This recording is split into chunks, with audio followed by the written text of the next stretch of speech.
ओम मुनित्रयं नमस्कृत्य युक्तैः परिभाव्य च वैयाकरणसिद्धान्तकौमुदीयं विरच्यते। नमः सर्वेभ्यः श्रोतृभ्यः। अस्माभिः गतपाठे यद्यत् पठितं तद् एकवारं स्मरामः। वयं वैयाकरणसिद्धान्तकौमुदी इत्याख्यस्य ग्रन्थस्य तत्र स्त्रीप्रत्ययप्रकरणं पठन्तः स्मः। प्रकरणस्यास्य अस्माकं क्रमे षष्ठः पाठः गतपाठः प्रवृत्तः। अस्मिन् षष्ठे पाठे वनोन हसिति वक्तव्यमिति वार्तिकं पठितं। हसन्तात् धातोः विहितः यः वन् तदन्तान्ताच्च प्रातिपदिकात् ङीप्रश्चन्न इति वार्तिकस्य अर्थः दृष्टः। ततः ओण्डृ अपनयने इत्यस्मात् वनिपि विड्वनोरुणासिकस्यात् इत्यनेन आत्वे अवावा ब्राह्मणी इति भवति। अन्यथा अनिष्टं रूपं भवति स्म यदि ङी प्रत्ययोः प्रवृत्तिः भवति स्म। एवं चेत् अवावन् इति शब्दात् राजन् शब्दवत् रूपाणि भवन्ति इति विशेषः अस्माभिः दृष्टः। ततश्च तदन्तान्तात् तत्र ङीप्रत्ययोः निषेधस्य उदाहरणं दृष्टं राजयुध्वा इति। राजयुध्वा राजयुध्वानु राजयुध्वानः एवं रूपाणि साधितानि।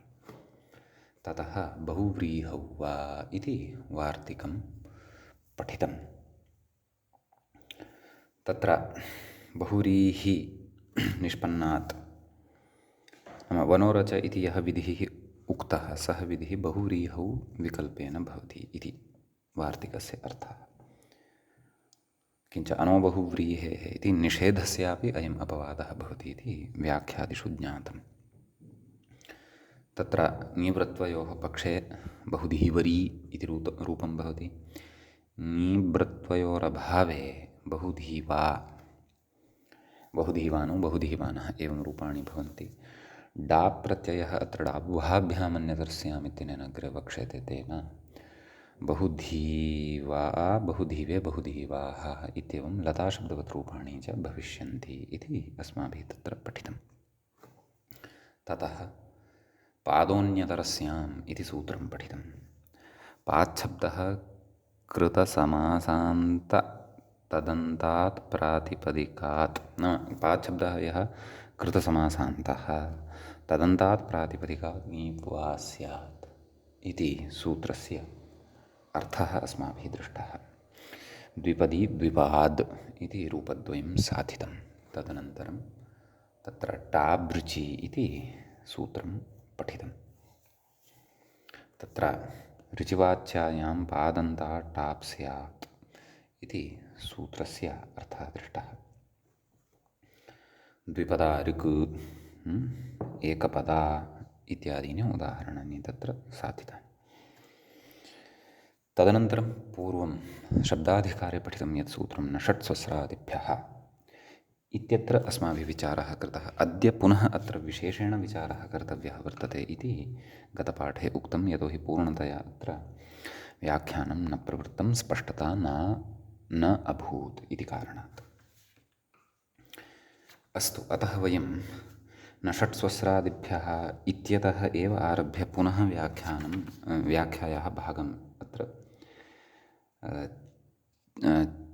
चर्चयन्तः स्मः। यद्यपि अस्माभिः न षट्स्वस्रादिभ्यः इत्यस्य व्याख्यागतः विचारः सर्वोऽपि पठितः गतपाठे एकवारं न षट्स्वस्रादिभ्यः अत्रत्या व्याख्या सकृत् पठिता। परन्तु पुनः अधुना न षट्स्वस्रादिभ्यः इत्यत्र मूले यः विचारः उक्तः तं विचारं पुरस्कृत्य व्याख्यायाम् अपेक्षितान् अंशान् अद्य वयं पुनः पठामः।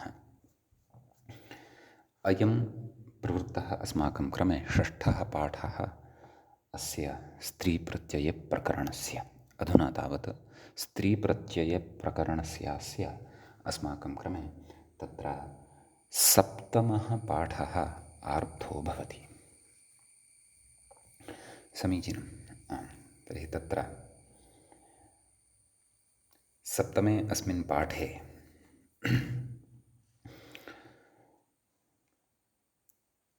तदेव न षट्स्वस्रादिभ्यः इत्यत्र किमुक्तं पञ्च इति उदाहृतम् एवं खलु तत्र नान्तलक्षणङी प्राप्तः भवति परन्तु तस्य ङीपः निवृत्त्यर्थं तत्र न षट्स्वस्रादिभ्यः इत्यनेन निषेधः उच्यते सम्यक् अतः ङीप् न भवति न लोपः प्रातिपदिकान्तस्य इत्यनेन नकारस्य लोपः भवति पञ्च इति रूपं सिद्धं भवति ततः परतः जस् अथवा शस् इति यः आयाति तस्य तयोः लुक् भवति इत्युक्तम् एवमेव तत्र रुदन्तात् ङीपः प्राप्तिः चतस्रः इत्यत्र जायमाना भवति चतसृ जस् चतसृ शस् इत्यवस्थायां परन्तु अत्रापि ङीप् प्रवृत्तः न भवति ऋकारान्तात् शब्दात् कुतः न षट्स्वस्रादिभ्यः तत्र स्वस्रादिगणे पाठसामर्थ्यात् ङीप् वारितः भवति इति च पठितं तदनन्तरं विशिष्टः सैद्धान्तिकः विचारः यः आरब्धः तद्विषये अद्य पुनः चिन्तनं कुर्मः पञ्च इत्यत्र नलोपे कृते अपि ष्णान्ताषट् इति षट्संज्ञां प्रति नलोपस्वपस्वरसंज्ञातुग्विधिषु इति नलोपस्य असिद्धत्वात् न षट्स्वस्रादिभ्यः इति नटाप् इत्युच्यते मूले एव आदौ अवधानं कुर्मः पञ्च इत्यत्र नलोपः क्रियते खलु केन नलोपः प्रातिपदिकान्तस्य इत्यनेन सम्यक् कथयति नलोपे कृतेपि षणान्ताषट् इति तत्र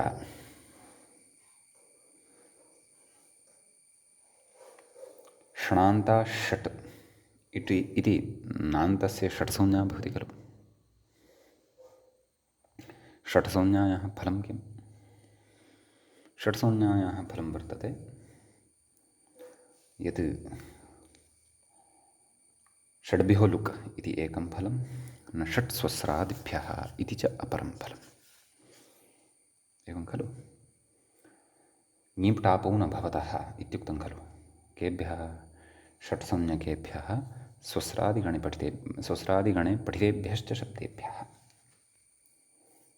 सम्यक् तर्हि तत्र न षट्स्वस्रादिभ्यः इत्यस्य निषेधस्य प्रवृत्त्या यदि भाव्यं तर्हि नान्तमपेक्षितम् एवं खलु अपि च षट्संज्ञा अपि अपेक्षिता षट्संज्ञा च तदैव लप्स्यते यदा नान्तत्वं लप्स्यते वा न वा न लोपः जातः यदि तर्हि नान्तत्वं कथं वा लभ्येत नान्तत्वमेव नास्ति तर्हि षट्संज्ञा अपि कथं स्यात् परन्तु अत्र किमुच्यते पश्यन्तु पञ्च इत्यत्र न लोपे कृते अपि नाम नकारलोपः कृतश्चेदपि ष्णान्ताषट् इति षट्संज्ञां प्रति प्रथमाध्यायस्य प्रथमे पादे एव सूत्रं भवति इति वयं जानीमः षट्संज्ञां प्रति न लोपः सुप्सर्वसंज्ञातुग्विधिषु इति सूत्रं पठितमस्ति खलु अस्माभिः इति नलोपस्य असिद्धत्वात् एवं खलु नाम नलोपस्सुप् स्वरसंज्ञातुग्विधिषु कृति इति तत्र उच्यते खलु नाम नलोपः असिद्धः भवति परन्तु एषु एव विधिषु केषु सुविधिः स्वरविधिः संज्ञाविधिः अत्र कः विधिः वर्तते संज्ञाविधिः वर्तते का सा संज्ञा षट्संज्ञा वर्तते एवं खलु सुविधिः स्वरविधिः संज्ञाविधिः कृति तुग्विधिः च इति खलु उच्यते येषु न लोपः असिद्धः भवति अन्यत्र तु सः सिद्धः भवति इति खलु उच्यते अतः अत्र संज्ञाविधिः वर्तते इति कृत्वा षट्संज्ञा इति षट्संज्ञां प्रति न लोपस्य असिद्धत्वं भवति नाम न लोपः न जातः भवति सम्यक् न लोपः न जातः वर्तते नाम तत्र नकारलोपः भवत्येव तिष्ठत्येव एवं खलु न लोपः असिद्धः नाम नकारस्य लोपः यः सः न सिद्धः अर्थात् नकारः तत्र अस्ति एव वा न वा षट्संज्ञायाः दृष्टौ तर्हि षट्संज्ञा यदि अस्ति तर्हि अग्रे उच्यते न षट्स्वस्रादिभ्यः इति न टाप् नाम न षट्स्वस्रादिभ्यः इत्यस्य तत्र प्रवृत्तिः भवति अस्याः प्रवृत्त्या नाम एतस्य निषेधस्य प्रवृत्त्या तत्र नकारलोपः जातः चेदपि अदन्तत्वात् टाप् प्रत्ययः न भवति। यतोहि षट्संज्ञायाः दृष्टौ तत्र अदन्तत्वमेव नास्ति, नान्तत्वम् अस्ति इति भावः। एवं खलु। तर्हि अत्र प्रश्नः एषः उत्पद्यते। कोऽसौ प्रश्नः इति चेत् यत् तत्र तापः अनुवृत्तेः अपेक्षा का। एवं खलु। तापः अनुवृत्तेः अपेक्षा का अस्ति। ङीपः एव अनुवृत्तिः भवतु।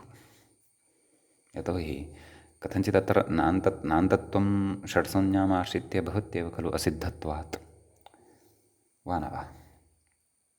अतः तत्र नान्तत्वं चेत् टाप् तु सूत्रान् न भवति, नान्तत्वं चेत् ङीबेव भवति, वा न वा। एतस्मिन् विषये किञ्चित् व्याख्या इदानीम् अस्माभिः आश्रयणीया वर्तते। अत्र कञ्चन कार्यकालपक्षमादाय कश्चन विचारः विहितः वर्तते। कार्यकालपक्षे एतादृशव्याख्यानस्य अपेक्षा वर्तते, टापः अनुवृत्तेरपेक्षा वर्तते इति प्रतिपाद्यते। उद्ग्रन्थस्थः विषयः, परन्तु प्रकृतेपि अवगन्तुं यत्नः कर्तव्यः, यतोहि मूले एषः विषयः उक्तः वर्तते। अतः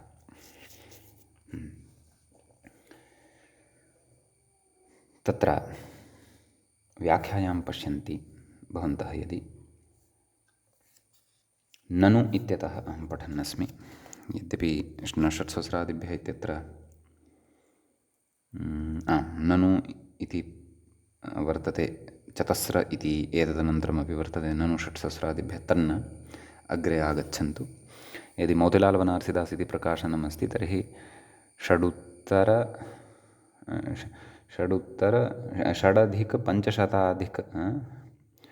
षडधिकपञ्चशततमे पृष्ठे पश्यन्तु, 506 तमे पृष्ठे पश्यन्तु। उपरिष्टात् व्याख्यायाः द्वितीया पङ्क्तिः अस्ति ननु इत्यतः, 506 इति पृष्ठे कथयति। ननु न षट्सहस्रादिभ्यः इति इत्यत्र सत्यामपि टाबनुवृत्तौ कथमिह षट्संज्ञानिबन्धनस्तन्निषेधः। या शङ्का अस्माकं मूले जाता सा शङ्का अत्र उपस्थापिता वर्तते। एवं खलु। नाम सत्यामपि टाब् अनुवृत्तौ कथमिह षट्संज्ञानिबन्धनस्तन्निषेधः। नाम षट्संज्ञानिबन्धनं नाम षट्संज्ञाम् आदाय टापः निषेधः अत्र कथं प्रवर्तते इत्युच्यते। कथयति न लोपे कृते षट्संज्ञा विरहात् इति। नाम न लोपः तत्र न लोपे कृते षट्संज्ञा विरहात्, नाम यदा न लोपः कृतः भवति तदा तु षट्संज्ञा न भवति खलु, वा न वा। नकारे सत्येव षट्संज्ञा भवति खलु। अग्रे कथयति न च टाब् निषेधे कर्तव्ये, न षट्सहस्रादिभ्यः इति टाब् निषेधः खलु। न लोपस्य असिद्धत्वं शङ्क्यं। न लोपस्य टाब् निषेधे कर्तव्ये, न लोपस्य असिद्धत्वं नास्ति, वा न वा। कुतः टाब् निषेधस्य सुप्सर्वसंज्ञातुग्विधिषु अनन्तर्भावात्, नाम अयं टाब् विधिः, टाब् निषेधविधिः सुप्सर्वसंज्ञातुग्विधिषु तु नान्तर्भवति खलु। एवं खलु, वा न वा। अतः तत्र नलोपस्य नाम टाब् निषेधे कर्तव्ये, नलोपस्य असिद्धत्वं नास्ति खलु, नलोपः तत्र अस्ति एव खलु इत्यतः आह। अतः कथयति किं नलोपे कृते अपि, तद् मूले उक्तं, मूले पङ्क्तेः समन्वयनं कृतमेव खलु अस्माभिः। नलोपे कृते अपि षणान्ताषट् इति षट्संज्ञां प्रति नलोपसुप्सर्वसंज्ञां तु विधिषु इति नलोपस्य असिद्धत्वात्, नलोपस्य असिद्धत्वं भवति। नाम नलोपः तत्र न जातः भवति। न षट्सहस्रादिभ्यः न टाप्, न षट्सहस्रादिभ्यः इत्यनेन टाप् न भवति इति भावः। अत्र कथयति व्याख्याता, पश्यन्तु। टाब् निषेधविधिरयं षट्संज्ञामपि विधत्ते। नाम एषः टाब् विधिनिषेधः यः वर्तते, कः न षट्सहस्रादिभ्यः, अयं षट्संज्ञायाः विधायकः अपि भवति। साक्षात् विधायकः न भवति, परोक्षः विधायकः भवति। कथं कार्यकालपक्षाश्रयणात् इति। नाम प्रकृते तत्र नान्तत्वं यदि भविष्यति तर्हि नान्तत्वं पुरस्कृत्य टापः प्रसक्तिः न भविष्यति। सम्यक्। नान्तत्वं यदि भविष्यति तर्हि टापः प्रसक्तिरेव तत्र न भविष्यति। अतः तत्र वयं टाप कर्तुं न शक्ष्यामः। टापः प्रवृत्तिः तत्र प्रवृत्तिः न भविष्यति। कार्यकालपक्ष नाम तत्र संज्ञा परिभाषा अस्ति खलु। यथोद्देशं संज्ञा परिभाषं कार्यकालं संज्ञा परिभाषम् इत्यस्ति। एवं खलु। तर्हि संज्ञा अस्ति का षट्संज्ञा अस्ति सापि नाम कार्यकालसंज्ञा परिभाषं नाम यदा नान्तत्वं भविष्यति तदा तस्याः षट्त्वं भविष्यति। नान्तत्वसमये कार्यसमये षट्त्वं भविष्यति। षट्त्वं च काचित् संज्ञा वर्तते कार्यकालपक्षमाश्रित्य नाम सद्यः नास्ति परन्तु भविष्यति नान्तत्वमादाय अथवा नान्तत्वसमये अत्र षट्त्वं भविष्यति। यथोद्देशं संज्ञा परिभाषं कार्यकालसंज्ञा परिभाषम् इत्येतद् परिभाषाद्वयविषये अस्माभिः शब्दाधिकारप्रकरणे चर्चितं खलु। एवं खलु। अस्तु कार्यकालपक्षाश्रयणादपि किं तद् कथयति। ततश्च तस्मिन् कर्तव्ये कस्मिन् कर्तव्ये टाब् निषेधविधौ कर्तव्ये नलोपस्य असिद्धत्वेन नाम नलोपः यः वर्तते तस्य असिद्धत्वं भवति। नाम नलोपः तत्र सिद्धः नास्ति नाम नकारः तत्र अस्ति एव। कथयति षट्संज्ञायाः निर्बाधतया नाम षट्संज्ञायाः तत्र निर्बाधत्वं भवति। षट्संज्ञा तत्र भवत्येव नान्तत्वात्। षट्संज्ञानिबन्धनष्टाप् प्रतिषेधः अत्र निर्बाधः। नाम षट्संज्ञां पुरस्कृत्य यः अत्र टाप् निषेधः उच्यमानः भवति सः प्रतिषेधः अत्र निर्बाधः नाम सः प्रतिषेधः अत्र भवितुम् अर्हत्येव इति भावः। तस्य निषेधस्य अत्र प्रवृत्तिः भवितुम् अर्हत्येव इति कथयति व्याख्याता। अग्रे कथयति अग्रे भाष्यस्य कश्चन विचारः वर्तते। एतदर्थं वयं शेखरमपि द्रष्टुं शक्नुमः पृथक्तया। शेखरे एते विचाराः उक्ताः वर्तन्ते। यद्यपि उपरिष्टात् वयम् अत्र यदा मूलं पश्यामः तदा तु इत्थमेव भाति किं भोः यद् अत्र वस्तुतः षट्संज्ञायाः दृष्टौ नलोपः एव असिद्धः वर्तते। यतोहि षट्संज्ञा यदि नास्ति तर्हि तत्र नैव एवं षट्संज्ञायाः दृष्टौ नलोपः असिद्धः वर्तते इति खलु उच्यते। यतोहि नलोपः यदि जातः तर्हि षट्संज्ञा अपि भवितुं नार्हति। षट्संज्ञा यदि न स्यात् वा न वा षट्संज्ञा यदि न स्यात् तर्हि षट्संज्ञाम् आश्रित्य तत्र टापः निषेधः अपि वक्तुं न शक्यते इति अस्ति भावः।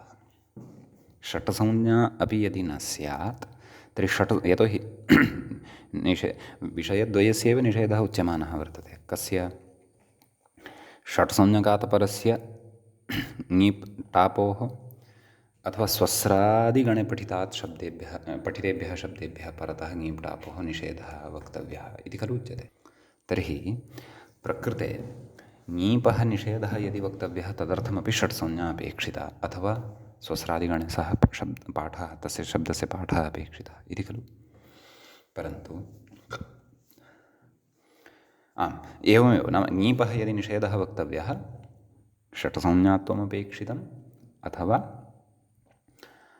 स्वस्रादिगणे पाठः अपेक्षितः। पञ्चन् इति शब्दस्तु स्वस्रादिगणे नास्ति। सः शब्दस्तु अत्र अस्माकं षट्संज्ञके एव अन्तर्भवति। नाम षट्संज्ञकत्वेन एव तस्य वयं ग्रहणं कर्तुं शक्नुमः। एवं किल। तर्हि तत्र षट्संज्ञकाः षट्संज्ञानिबन्धनः टाप् यदि निषेद्धव्यः तर्हि पञ्चनित्यस्य षट्संज्ञा नूनमेव अपेक्षिता भवति। सम्यक्। तस्य षट्संज्ञा तस्य पञ्चन इत्यत्र नलोपानन्तरमपि षट्संज्ञायाः युक्तिः एषा दर्श्यते। का नाम षट्संज्ञाविधायकं यत् सूत्रं भवति तस्य सूत्रस्य दृष्टौ नलोपः असिद्धः वर्तते।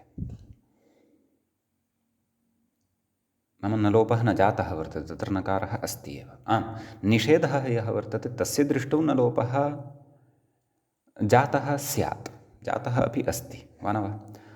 नलोपः सुपसर्वसंज्ञातुग्विधिषु नाम सुबादिषु विधिषु एव नलोपः तत्र असिद्धः इति खलु उच्यते। कः अर्थः नलोपः सुपसर्वसंज्ञातुग्विधिषु कृत् इत्यस्य? अर्थात् सुब्विधौ स्वरविधौ संज्ञाविधौ कृतितुग्विधौ च नलोपः असिद्धः, नान्यत्र अन्यत्र तु असिद्धः न भवति। तेन राजाश्वः इत्यादिषु अस्माभिः सवर्णदीर्घः कृतः खलु। अतः सुबादिविधिषु तु नलोपः सिद्धः न भवति। एवम् अत्र न षट्सहस्रादिभ्यः इति एकः विषयः स्वीकर्तव्यः, अपि च न षट्सहस्रादिभ्यः इति एकः विषयः स्वीकर्तव्यः, अपि च षड्भ्यो लुक् इति च अपरः विषयः स्वीकर्तव्यः। सम्यक्। तत्र न षट्सहस्रादिभ्यः इत्येतस्य दृष्टौ तु नलोपः यः वर्तते सः सिद्धः एव वर्तते। सम्यक्। अतः तत्र टाप् प्राप्नोति वा न वा। एवमेव खलु। परन्तु तस्य टापस्य निवृत्त्यर्थं तत्र मूले उपायः उक्तः वर्तते। कः नाम प्रकृते षट्संज्ञादृष्टौ नलोपः असिद्धः वर्तते। यतोहि संज्ञाविधिः एषः, नाम तत्र नकारः अस्ति एव।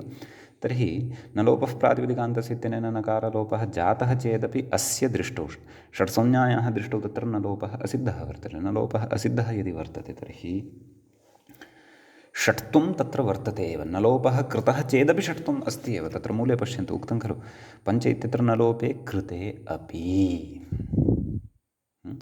कृतः चेदपि षणान्ताष्ट इति षट्संज्ञां प्रति तु सः नलोपः न जातः वर्तते, सः अस्ति एव। अस्मदादीनां दृष्टौ नलोपः जातः वर्तते, षट्संज्ञा दृष्टौ नलोपः न जातः वर्तते इत्येव अत्र अवधानं कर्तव्यम् वा न वा। अतः अत्र अदन्तत्वादपि यः टाप् प्राप्यमाणः आसीत् नलोपानन्तरं, तस्य टापः निवृत्त्यर्थम् अत्र षट्त्वम् असिद्धत्वबलेन प्रतिपाद्यते। ततः षट्संज्ञानिबन्धनः नाम षट्संज्ञाम् आश्रित्य यः टाप् प्राप्तः भवति तस्य टापः निवृत्तिः क्रियते। ईषद्विचारः वक्रः अस्ति, तथापि अत्र ग्रन्थकारस्य अभिप्रायः कः अस्ति तद् अवगन्तुम् अस्माभिः चिन्तनं तु कर्तव्यम्। सम्यक्। यावच्छक्यं मया मम पक्षात् सरलतया अत्र वक्तुं यत्तं भवन्तः इतोपि अत्र चिन्तनं कर्तुं शक्नुवन्ति। मया उक्तेषु विषयेषु असङ्गतिः भासते यदि व्याख्यान्तराणि अथवा तत्र उद्ग्रन्थान् दृष्ट्वा अपि भवन्तः अत्र स्पष्टतां कर्तुं शक्नुवन्ति। आं, कदाचित् मया अभिप्रायः अवगतः अथवा अहं तद् इतोपि सरलतया वक्तुं न शक्नुवन्नस्मि इत्यपि भवितुम् अर्हति। मम पक्षात् तु मया अत्र व्याख्यातः अपि बहिर्निर्गत्य मूलपङ्क्तिमेव आदाय यावच्छक्यं तत्र समन्वयनाय यत्तं। परन्तु उदग्रन्थान् पश्यामः यदि वयम्, इत्थमेव तत्र समन्वयनं कृतं दृश्यते। पङ्क्तौ असङ्गतिः नास्ति। अतीव विचिन्त्य एव अत्र टापः अनुवृत्तेः अपि सार्थक्यं प्रतिपादितं वर्तते। समीचीनम्। अग्रे भाष्यस्य कश्चन विचारः उच्यमानः अस्ति, तमपि पुनः एकवारं पठामः। कथयति, वस्तुतस्तु नलोपस्य असिद्धत्वे अपि, नाम नलोपस्य असिद्धः कदा षट्संज्ञायाः दृष्टौ, एवं खलु। भूतपूर्वषट्संज्ञाम् आश्रित्य, नाम भूतपूर्वषट्संज्ञाम् आश्रित्य, नाम क्वचित् भूतपूर्वगतिमादाय अपि कार्याणि भवन्ति। नाम नलोपात् पूर्वं तु षट्संज्ञा आसीदेव नान्तत्वात्। अतः तादृशीं पूर्वषट्संज्ञामाश्रित्य टाप् निषेधः उपपद्यते, नाम टाप् निषेधः अत्र उपपन्नः भवति। सम्यक्। वस्तुतः अयं सरलः उपायः अस्ति। वस्तुतस्तु इत्यतः यदुक्तं खलु, सः सरलः उपायः अस्ति। यदि तं भवन्तः अवगन्तुं यत्नं कुर्वन्ति, नाम नलोपः जातः, नलोपः प्रातिपदिकान्तस्य। इदानीं नलोपस्य असिद्धत्वे अपि भूतपूर्वषट्संज्ञा या वर्तते नान्तमादाय टाप् निषेधः उपपद्यते। नाम तत्र अदन्तत्वमादाय टाप् यः उत्पद्यमानः आसीत्, सः टाप् भूतपूर्वषट्संज्ञाम् आश्रित्य नषट्स्वस्रादिभ्यः इत्यनेन निषिद्धो भवति, तस्य टापः निषेधः भवति इति कथ्यते। अत एव षट्संज्ञायां नलोपस्य असिद्धत्वस्य न फलम्। षट्संज्ञायां नलोपस्य असिद्धत्वस्य फलं नास्ति, प्रयोजनं नास्ति। कुतः? पूर्वगतिमाश्रित्यापि तत्र टाप् निषेधः नषट्स्वस्रादिभ्यः इत्यनेन वक्तुं शक्यते इति नलोपस्वसंज्ञातु विधिषु इति सूत्रभाष्ये उक्तम् इत्याहुः इति कथयन्ति। इदं शेखरे अस्ति, अयं विचारः शेखरे वर्तते। तथापि यदि सद्यः शेखरादिस्थाः विचाराः क्लिश्यन्ते तर्हि वयं मूलपङ्क्तिमाश्रित्यैव अत्र समन्वयनाय यत्नं कर्तुं शक्नुमः। समीचीनम् इत्यस्ति कश्चन विशेषः अत्र नषट्स्वस्रादिभ्यः इत्यत्र गतपाठे विस्तरेण वक्तुं न शक्तः, अतः अत्र अद्य यथामति तत्र यत्तम्। परन्तु तथापि पुनरपि उच्यते, विचारः अयं तादृशः वर्तते यत् अतीव सूक्ष्मचिन्तनात् परं बुद्धिगम्यतां भजेत। अस्तु, इदानीं वयम् अग्रिमं सूत्रम् अत्र प्रविशामः। अग्रिमं सूत्रं भवति मनः इति। किमिदं सूत्रं कथयति इति चेत्, सूत्रे एकमेव पदं भवति, मनः इति। मन् इति नकारान्तस्य शब्दस्वरूपविशेषस्य पञ्चमी विभक्तिः एकवचनञ्च अत्र भवति, मनः इति। प्रकृते स्त्रियाम् इत्यनुवर्तते, प्रातिपदिकात् इत्यस्यापि अनुवृत्तिः भवति। नषट्स्वस्रादिभ्यः इत्यतः न, ऋन्नेभ्यो ङीप् इत्यतः ङीप् इति व्याख्याता कथयन् अस्ति। पश्यन्तु, नषट्स्वस्रादिभ्यः इत्यतः नेति, ऋन्नेभ्यो ङीप् इत्यतः ङीप् इति च अनुवर्तते। मन इति प्रत्ययग्रहणपरिभाषया तदन्तं गृह्यते इति। नाम अत्र मन् इति प्रत्यय एव कश्चन वर्तते, अतः प्रत्ययग्रहणपरिभाषया तदन्तस्य ग्रहणमत्र क्रियते। प्रत्ययग्रहणपरिभाषा नाम तदेव, प्रत्ययग्रहणे तदन्ताः ग्राह्याः, अर्थात् तदेव यस्मात् प्रत्ययविधिः नैव तदस्ति खलु, अस्माभिः मूले पठिता खलु परिभाषा। अत्र प्रत्ययग्रहणे यस्मात् स विहितस्तदादेस्तदन्तस्य ग्रहणम् इति। ततः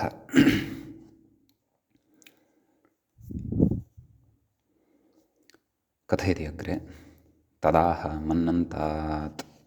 मन्नन्तान्नङीपिति। मूले पश्यन्तु, मन्नन्तान्नङीप्, ङीपः निषेधविधायकम् इदमपि सूत्रं भवति।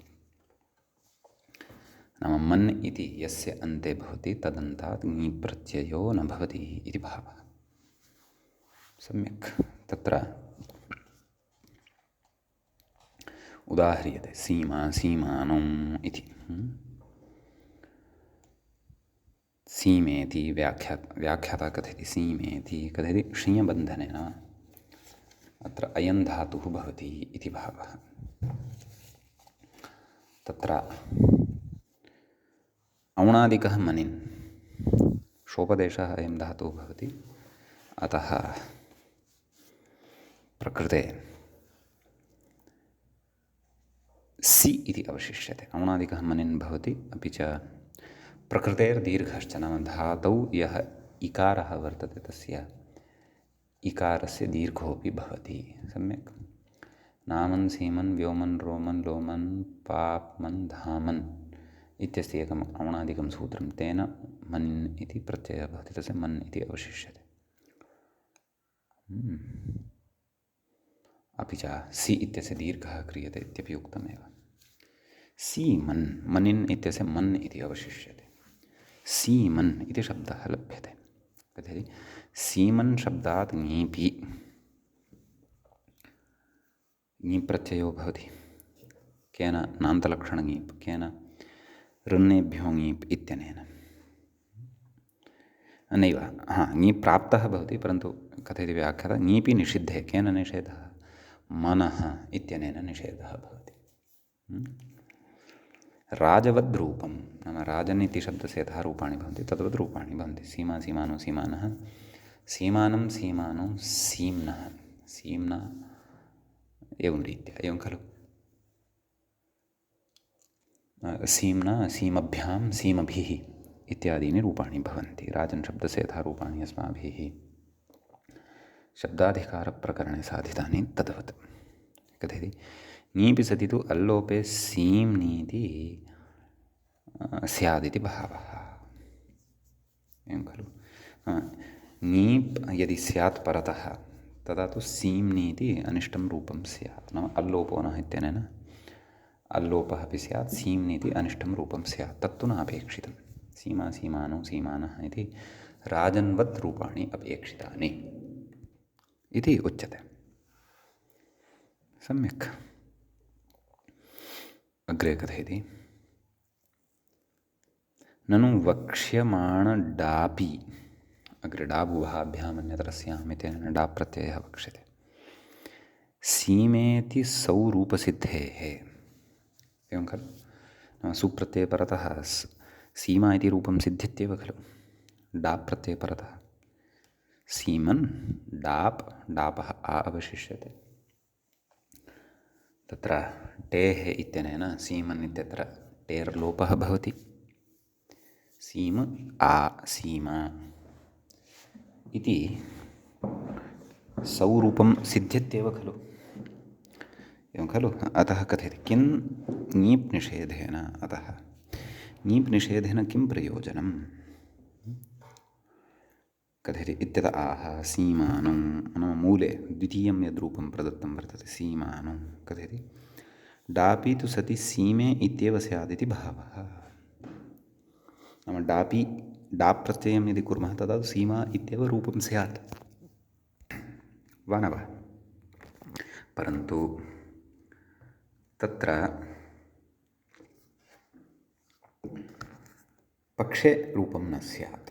नाम द्विवचने सीमानौ इति यद्रूपम् अपेक्षितं तद्रूपं न स्यात्। डापि सति तु सीमा सीमे सीमाः, सीमां सीमे सीमाः इति लतावदेव रूपाणि लभ्येरन्।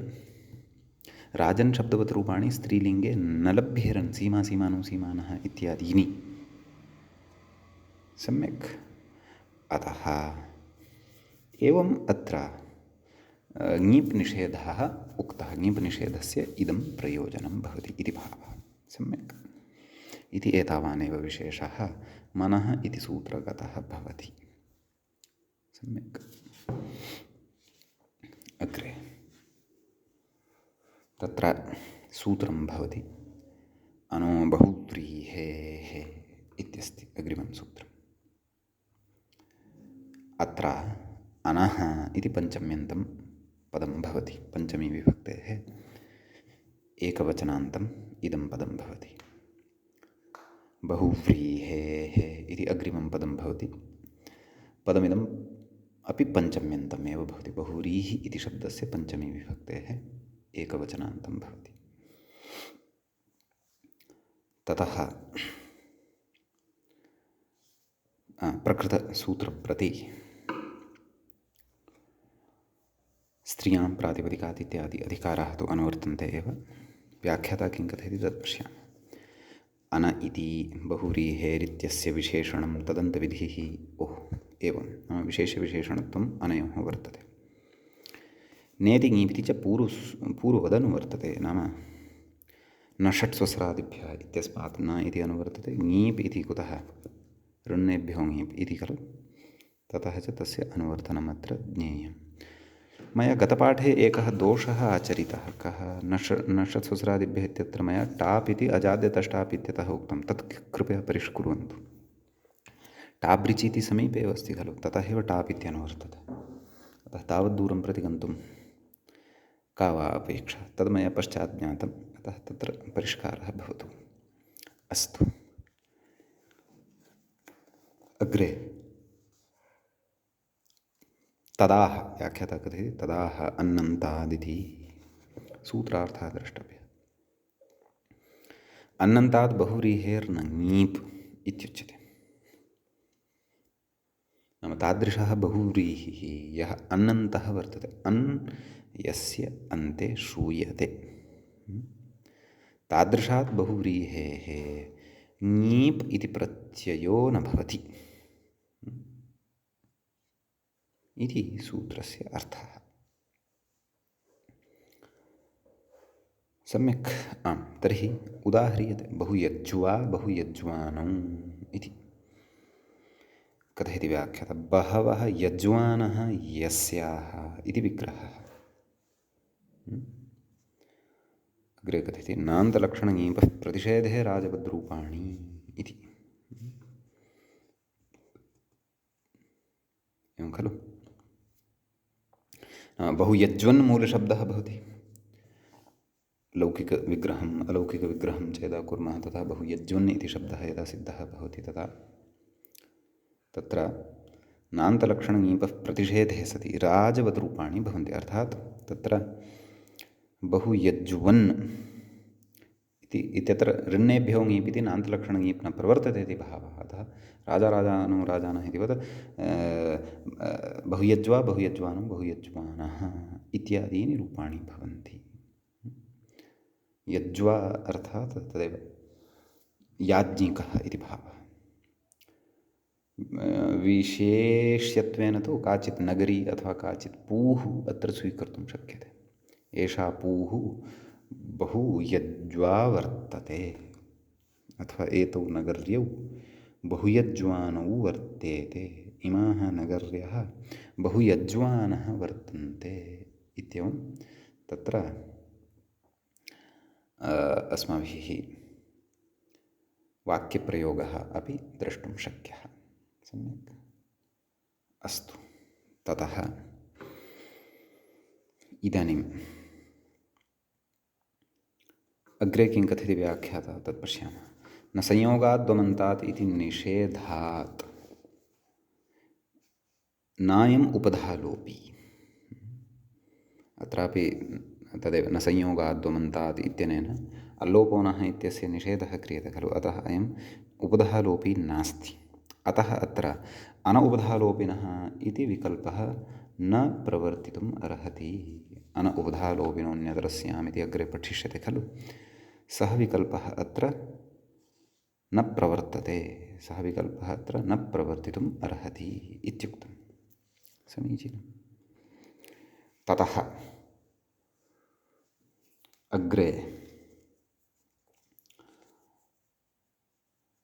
वयं सूत्रं पठामः, अग्रिमं सूत्रं पठामः। अग्रे सूत्रं वर्तते डाबुहाभ्यामन्यतरस्याम् इत्यस्ति।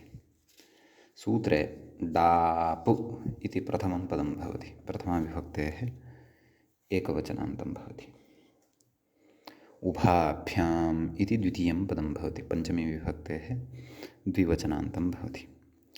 अन्यतरस्याम् इति च विभक्तिप्रतिरूपकम् अव्ययं भवति।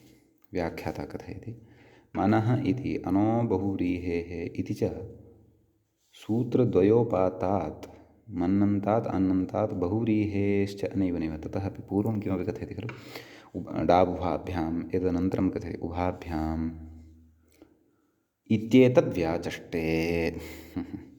उभाभ्याम् इत्यनेन किं ग्राह्यं तत् कथयति।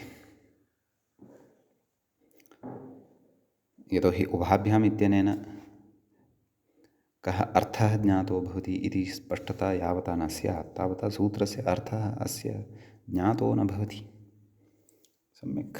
अतः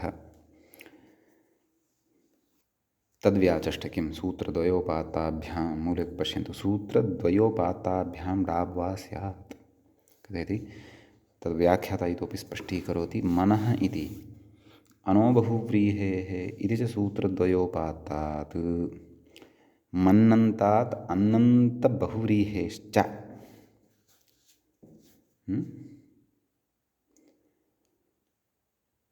इत्यर्थः। सूत्रद्वयोपात्ताभ्यां सूत्रद्वयोपात्तौ नाम सूत्रद्वये अपि उपात्तौ यौ विषयौ उपात्तौ नाम गृहीतौ एकत्र मन्नन्तत्वम् उक्तम् एकत्र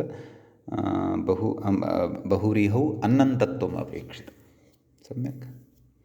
अतः तादृशात् मन्नन्तात् तादृशात् बहुव्रीहिस्थात् अन्नन्ताच्च तत्र डाप् प्रत्ययः विकल्पेन कर्तव्यः इति भावः सम्यक्।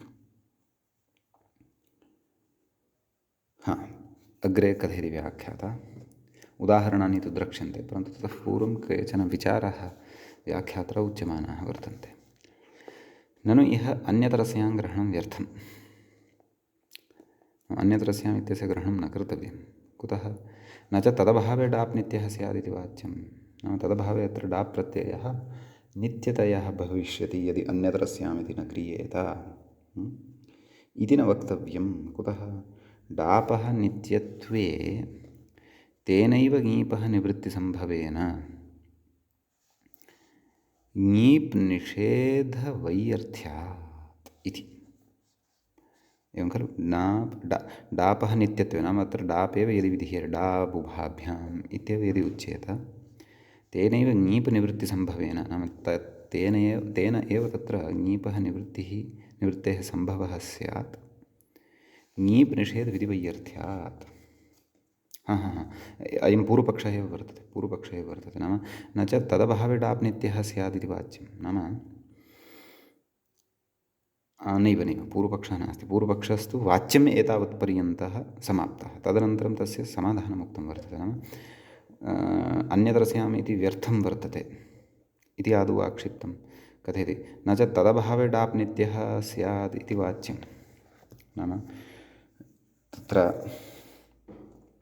अन्यतरस्याम् इति ग्रहणं न कर्तव्यम् अपि च एवमपि न शङ्क्यं यत् अन्यतरस्याम् इति ग्रहणं यदि नास्ति तर्हि डाप् यः वर्तते विधिः सः नित्यः स्यात् इति अपि तत्र न वाच्यम् इति न शङ्कनीयं कुतः तत्तु अग्रे कथयन्नस्ति डापः नित्यत्वे तेनैव ङीपः निवृत्तिसम्भवेन डाप् निषेधवैयर्थ्यात् इति डाप् यदि नित्यत्वं भजेत वा न वा अन्यतरस्याम् इति ग्रहणं न कृतं तर्हि डाबुभाभ्याम् इत्येव यदि उच्येत डापः नित्यत्वं यदि उच्येत तर्हि तु ङीपः निषेधः यः गतसूत्रद्वयेन उक्तः सः व्यर्थः खलु स्यात् एवञ्च कथयति एवञ्च ङीप् निषेध डापोर्वचनसामर्थ्यादेव विकल्पसिद्धेः अन्यतरस्यां ग्रहणमिति चेत्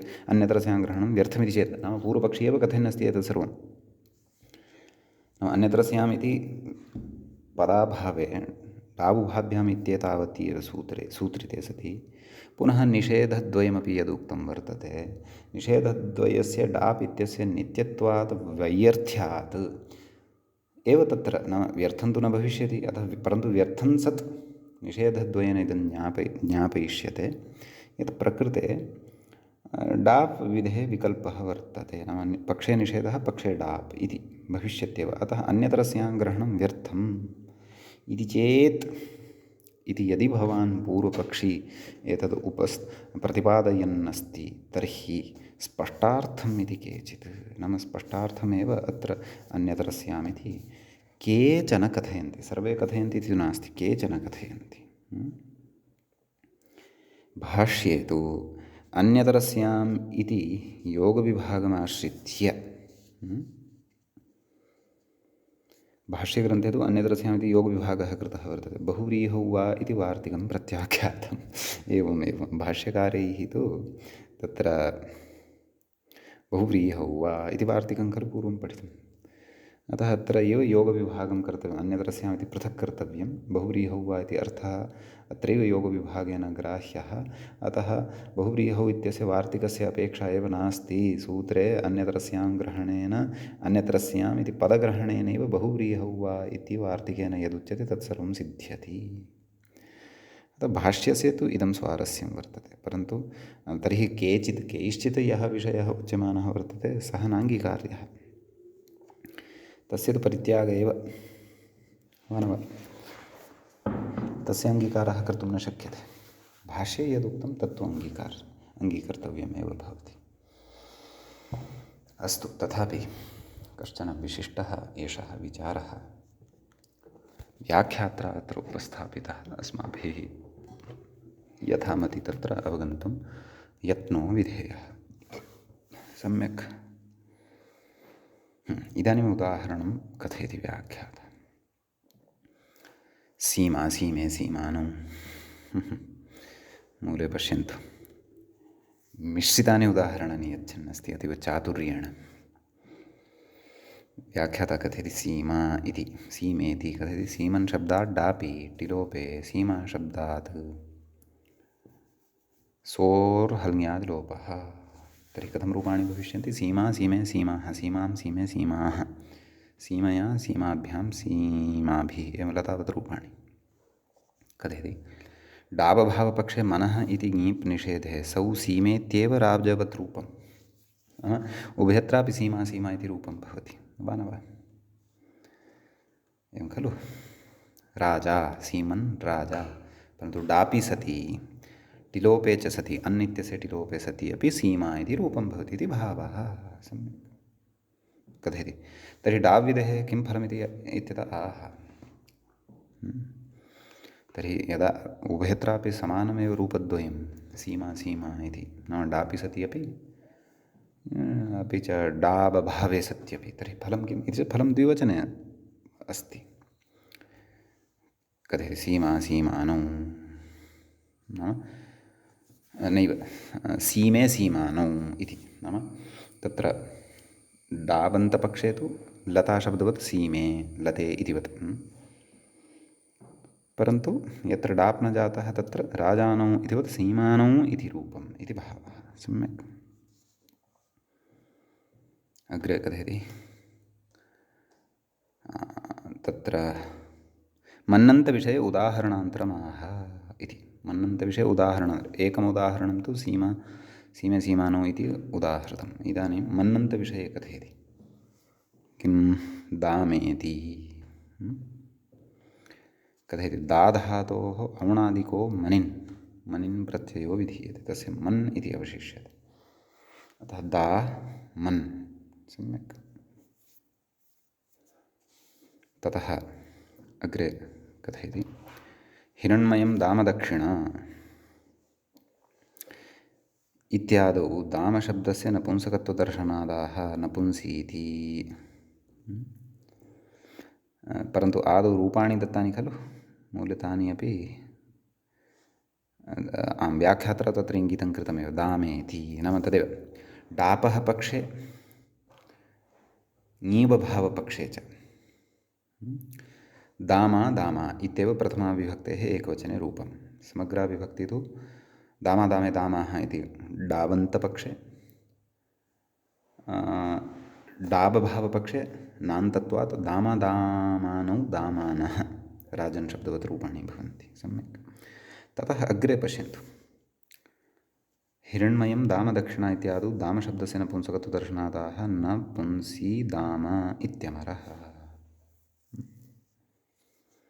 दामन् शब्दः पुंसी न, किन्तु स्त्रीनपुंसकयोः इत्यर्थः। एवमेव पुंसी नास्ति, परन्तु स्त्रीलिङ्गे तु भवितुमर्हति। एकस्य लिङ्गस्य निषेधः कृतश्चेत् अन्यद् लिङ्गद्वये वर्तते इत्यर्थः।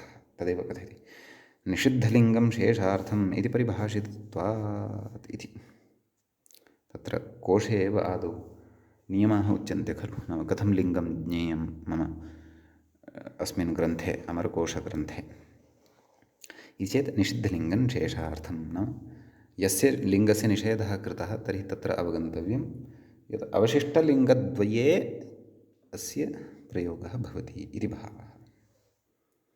सम्यक्। तर्हि ततः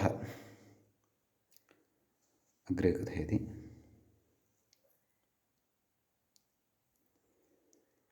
अन्नन्तबहुव्रीहेरुदाहरति। एतावता मन्नन्तस्य उदाहरणं दत्तम्। इदानीम् अन्नन्तबहुव्रीहेः उदाहरणम् अग्रे प्रस्तूयते। किं बहुयज्वेति, अनोबहुव्रीहेः इत्यत्र साधितं खलु, बहवः यज्वानः यस्याः इति, अतः बहुयज्वन् इति शब्दः भवति। तर्हि तत्र डापः पक्षे डाबभावपक्षे तु प्रथमाविभक्तेः एकवचने तु रूपाणि समानानि, एवं खलु, बहुयज्वा बहुयज्वा इत्येव। परन्तु द्वित्वे बहुत्वे च भेदो भवति। व्याख्याता कथयति, बहवः यज्वानः यस्याः इति विग्रहः। यज्वन् शब्दः यज् धातोः ङ्वनि प्रत्यये परतः सिद्ध्यति, एवं खलु। तस्य च अन्ते अन् श्रूयते, वन् इति अवशिष्यते। वन् इत्यत्र च अन् अन्ते भवत्येव, श्रूयते एव। सम्यक्। अतः बहवः यज्वानः यस्याः इति विग्रहः उच्यते। सम्यक्। अग्रे डापि टिलोपे बहुयज्वा शब्दात् सोर्हल्याद् लोपः इति, नाम डाप् प्रत्ययः परतः भवति। टिलोपे च सति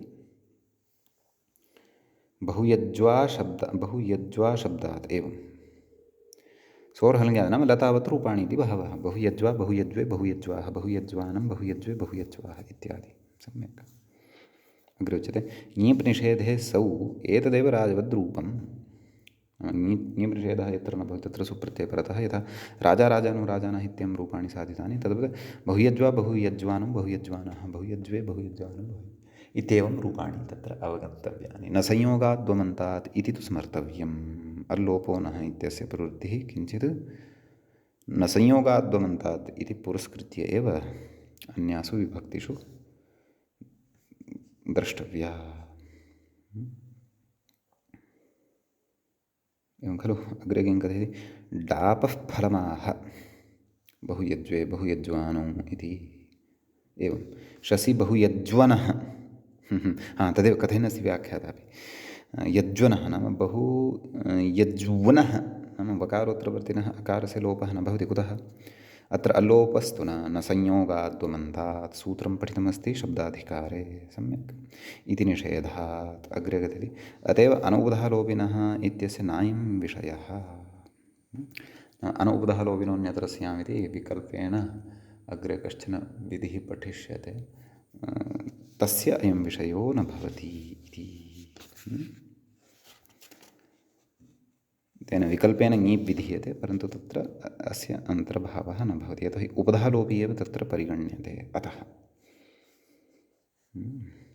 कथयति, अग्रे कथयति किम्, अथ बहवः राजानः यस्याः इति बहुव्रीहौ।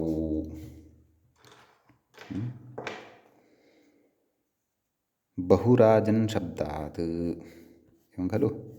बहुव्रीहि समासः यदा क्रियते तत्र सुब्लुकि सति लौकिकविग्रहः अलौकिकविग्रहः इत्यादिकं सर्वं यदा क्रियते तदा बहुराजन् शब्दात् अनो बहुव्रीहेः इति ङीप् निषेधे डावुहाभ्याम् अन्यत्र स्यामिति डापि च अन्नन्तं वर्तते, अन्नन्तत्वं वर्तते, ङीप् निषेधः प्राप्तः भवति केन? अनो बहुव्रीहेः इत्यनेन। अपि च डावुहाभ्याम् अन्यत्र स्याम् इत्यनेन डापि च नान्तत्वम् आकारान्तत्वं च प्राप्तम्। डापि आकारान्तत्वं भवति, ङीप् निषेधे सति नान्तत्वं च प्राप्तं भवति। तेन चेत् नाम डाबन्तत्वं यदि स्यात् तर्हि बहुराजा बहुराजे बहुराजा बहुराजं बहुराजे बहुराजा इति लताशब्दवत् रूपाणि भविष्यन्ति। नकारान्तत्वं चेत् बहुराजा बहुराजानौ बहुराजानः बहुराजानं बहुराजानौ बहुराज्ञः इत्येवं रूपाणि भविष्यन्ति। परन्तु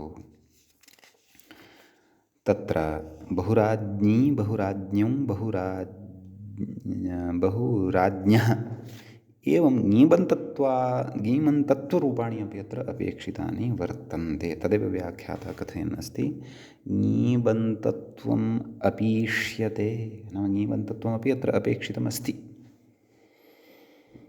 वा न वा?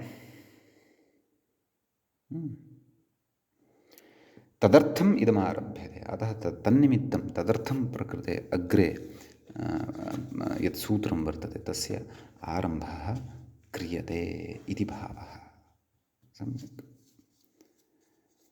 तत्र कानिचन सूत्राणि विहाय अग्रे एतेन सूत्रेण सह सम्बन्धः वर्तते। तथा अग्रे तत्र 28तमम् इदं सूत्रं भवति। 13सूत्रं यावत् सूत्राणि अस्माभिः क्रमशः प्रायः एतावता पठितानि। इदानीं साक्षात् मध्यस्थानि कानिचन सूत्राणि पश्चात् वक्ष्यति, परन्तु अत्र साक्षात् सम्बन्धः वर्तते, अतः तत् सूत्रम् आदौ एव पठन् वर्तते। 28तमं सूत्रं भवति चतुर्थाध्यायस्य प्रथमपादस्य। सम्यक्। तत्र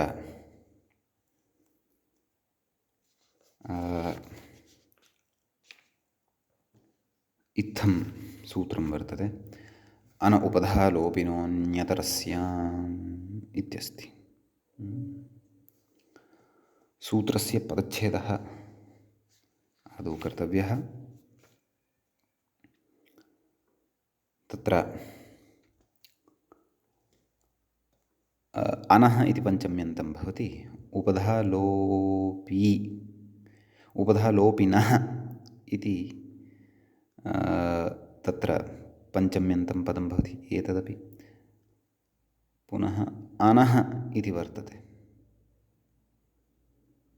एवं खलु? तत्र प्रथमं पदं वर्तते खलु अनः, द्वितीयं पदं वर्तते उपधालोपिनः। एवम् अनः इति पञ्चम्यन्तम्, उपधालोपिनः इत्यपि पञ्चम्यन्तं, तृतीयं पदं वर्तते सूत्रे अन्यतरस्याम् इति अव्ययपदं विकल्पद्योतकम्, एवं खलु? अस्तु, ततः पूर्वं किं कथयन् अस्ति विग्रहादिकमपि पश्यामः।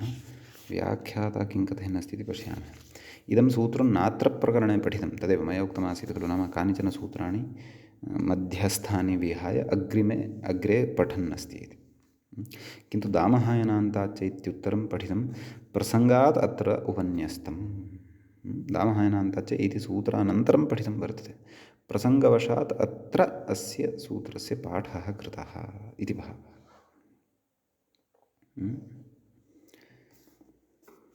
तत्र कथयति बहुव्रीहे रूदसो ङीष् इत्यतः बहुव्रीहेः इत्यनुवर्तते। सङ्ख्याव्ययादेर्ङीप् इत्यतः ङीप् इति च प्रातिपदिकात् इत्यधिकृतम् अन इत्यनेन विशेष्यते दन्तविधिः तदाह। अस्तु, सूत्रार्थमपि पश्येम। ततः पूर्वम् उपधालोपिनः इत्यत्र विग्रहः कथं तद्द्रष्टव्यम् इति चेत् उपधायाः उपधालोपः। सम्यक्। उपधालोपः अस्य अस्ति इति उपधालोपी, तस्मात् उपधालोपिनः, एवं विग्रहः कर्तव्यः। व्याख्याता अग्रे कथयति तदाह अन्नन्तादित्यादिना। सूत्रार्थः अवलोक्यतां मूले किं कथयति? अन्नन्ताद् बहुव्रीहेः, नाम तादृशः बहुव्रीहिः यः अन्नन्तः भवति। अन उपधालोपिनोऽन्यतरस्याम् इत्युक्तं खलु। अतः अन्नन्ताद् बहुव्रीहेः उपधालोपिनो वा ङीप् स्यात्। सः अन्नन्तः यः बहुव्रीहिः वर्तते सः उपधालोपी अपि स्यात्। उपधालोपी नाम तदेव अल्लोपो नः विभाषा ङीष्योः इति न संयोगाद्वमन्तात् इति इत्यनेन तस्य निषेधः न जातः स्यात्। उपधालोपित्वं तस्य स्यादेव इति भावः। राजन् इति शब्देषु यूषन् इति इत्यादिषु च यथा अल्लोपः विहितः खलु अस्माभिः, तादृश अल्लोपित्वं तस्य शब्दस्य स्यादिति भावः। वा स्यात्, वा ङीप् स्यात् इत्युक्तं। पक्षे डाप् ङीप् निषेधौ, पक्षे डाप् अपि भवति, ङीप् निषेधश्चापि प्रवर्तते इति भावः। एवं खलु। इतः अग्रे वयम् अग्रिमे पाठे पठिष्यामः। अद्यतनपाठः तावत् अत्रैव उपसंह्रियते। मङ्गलं कुर्मः। मुनित्रयं नमस्कृत्य तुक्तिः परिभाव्य च वैयाकरणसिद्धान्तकौमुदीयं विरच्यते। एवञ्च स्त्रीप्रत्ययप्रकरणस्यास्य अस्माकं क्रमे एषः सप्तमः पाठः सम्पन्नतां गतः। नमः सर्वेभ्यः श्रोतृभ्यः भवद्भ्यः।